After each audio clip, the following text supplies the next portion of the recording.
Mantan pejabat pajak Rafael Alun Trisambodo menghadapi pusaran masalah hukum yang mendera. Tidak hanya tersandung kasus pencucian uang dan gratifikasi di KPK, Rafael juga harus melihat anaknya, Mario Dandi, duduk di kursi pesakitan karena menganiaya berat David Ozora. Rafael kini terjerat antara kasus harta dan tahta yang mendera keluarganya.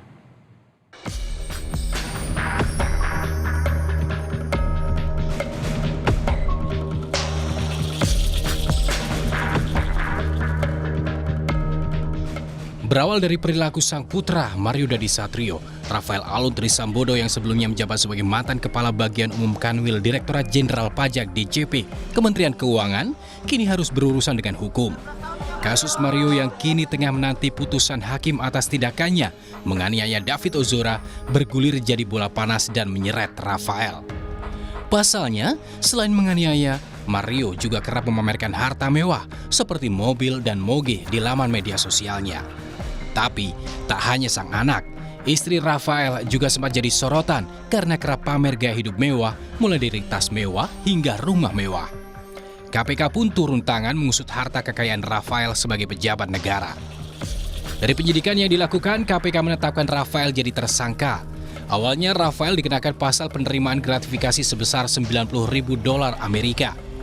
Dari hasil pengembangan, KPK juga menetapkan tersangka kasus tindak pidana pencucian uang atau TPPU.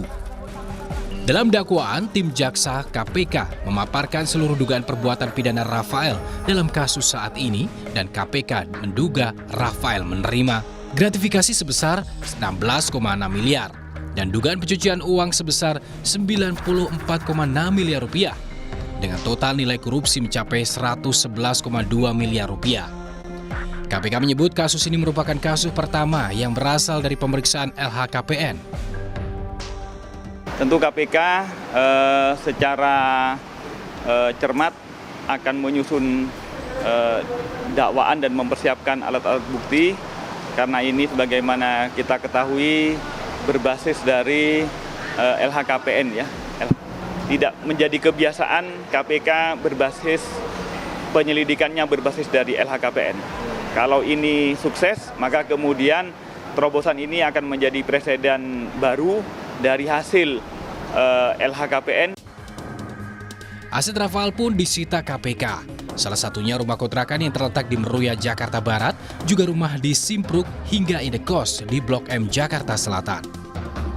Tak hanya bangunan, satu motor gede Triumph 1200 cc milik Rafael yang ada di Yogyakarta dan dua mobil mewah milik Rafael di Solo juga telah disita. Total nilai aset yang disita 150 miliar rupiah. Setelah sejumlah hartanya disita, Rafael menyatakan tak bersedia menanggung restitusi atau biaya pengobatan yang dibebankan pada anaknya Mario Dandi. Pernyataan itu disampaikan melalui sebuah surat yang ditulis Rafael dari balik jeruji besi dan dibacakan penasihat hukum Mario di persidangan. Rafael Alun menilai sang anak sudah dewasa sehingga bisa membayar restitusi secara mandiri. Dengan berat hati kami tidak bersedia untuk menanggung restitusi tersebut dengan pemahaman bahwa bagi orang yang telah dewasa maka kewajiban membayar restitusi ada pada pelaku tindak pidana. Bahwa benar sikap kami pada awal kejadian perkara ini berkehendak membantu tanggungan biaya pengobatan korban. Sehingga kami memberanikan diri untuk menawarkan bantuan biaya pengobatan korban. Namun untuk saat ini kami mohon untuk dipahami kondisi keuangan teraktual keluarga kami yaitu sudah tidak ada kesanggupan serta tidak memungkinkan untuk memberikan bantuan dari segi finansial. Kini baik Mario Dandi dan sang ayah Rafael Alun sama-sama tengah menghadapi jalan panjang persidangan. Rafael menghadapi persidangan perdananya di Pengadilan Tipikor sementara sang anak menanti putusan hakim yang akan dibacakan pada 7 September mendatang. Tim Liputan Kompas TV.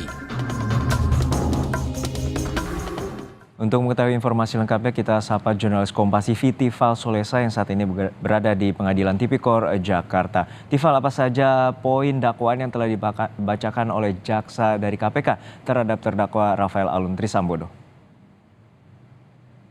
Dalam dakwaan pertama, Juno, Rafael Alun Trisambodo ini dijerat dengan dugaan tindak gratifikasi sesuai dengan pasal yang dialamatkan ataupun juga dijatuhkan kepada Rafael ini di Undang-Undang Tindak Pidana Korupsi. Disebutkan bahwa Rafael ini menerima gratifikasi sebesar 16,6 miliar rupiah bersama dengan sang istri Erni Mikotorondek di sejumlah perusahaan, bahkan sebagian besarnya ini adalah perusahaan yang terafiliasi langsung terhadap keduanya. Salah satu perusahaannya itu adalah perusahaan yang berada di lingkup bidang konsultasi pembukuan dan perpajakan. Tujuannya ini ada hubungannya dengan pengondisian hasil pemeriksaan pajak perusahaan yang diduga bermasalah. Itu untuk dakwaan pertama. Sementara untuk dakwaan kedua dan ketiga, Rafael dijerat dengan tindak pidana pencucian uang dengan dugaan penerimaan ataupun juga tindak pidana pencucian uangnya ini sendiri dalam selama 20 tahun terakhir dari tahun 2003 hingga 2023 sebesar 94,6 miliar rupiah. Ini dibagi dalam dua termin. Untuk dakwaan kedua ini dijerat dengan tindak pidana pencucian uang atas upaya pencucian uang yang dilakukan Rafael dalam tahun 2003 hingga 2010. Sementara untuk dakwaan ketiga ini jerat TPPU dialamatkan kepada Rafael saat ia sudah menjabat sebagai pejabat di lingkungan Direktorat Jenderal Pajak Kementerian Keuangan. Nah, atas hal ini pula Rafael Alun Trisambodo merespons dakwaan dari Jaksa Penuntut Umum dari Komisi Pemberantasan Korupsi dengan melayangkan nota keberatan. Nah, rencananya nota keberatan itu akan disampaikan oleh tim penasihat hukum Rafael Alun Trisambodo pada sidang berikutnya pekan depan di hari Rabu tanggal 6 September tahun 2023. Selepas proses sidang tadi sebetulnya tidak ada tanggapan apapun baik itu dari Rafael Alun Trisambodo maupun juga sang istri Erni Mikotorondek yang ikut menyaksikan proses sidang pertama di Pengadilan Negeri Tindak Pidana Korupsi Jakarta Pusat. Sementara untuk pencermatan dari penasihat hukum Rafael sendiri mengaku sudah ada beberapa poin yang akan disampaikan nanti dalam nota pembelaan atau nota keberatan yang bakal dilayangkan dalam sidang pekan depan. Tapi poin apa itu yang dimaksud? Ini yang juga menarik untuk dicermati dalam sidang berikutnya, mengingat jadwal eksepsi atau penyampaian nota eksepsi dari terdakwa dan juga penasihat hukumnya ini 1 hari sebelum vonis yang dijatuhkan oleh Hakim Pengadilan Negeri Jakarta Selatan terhadap sang anak Mario Dandi Satrio. Jono. Baik, terima kasih atas laporan lengkap Anda, Tifal Solesa dari Pengadilan Tipikor Jakarta.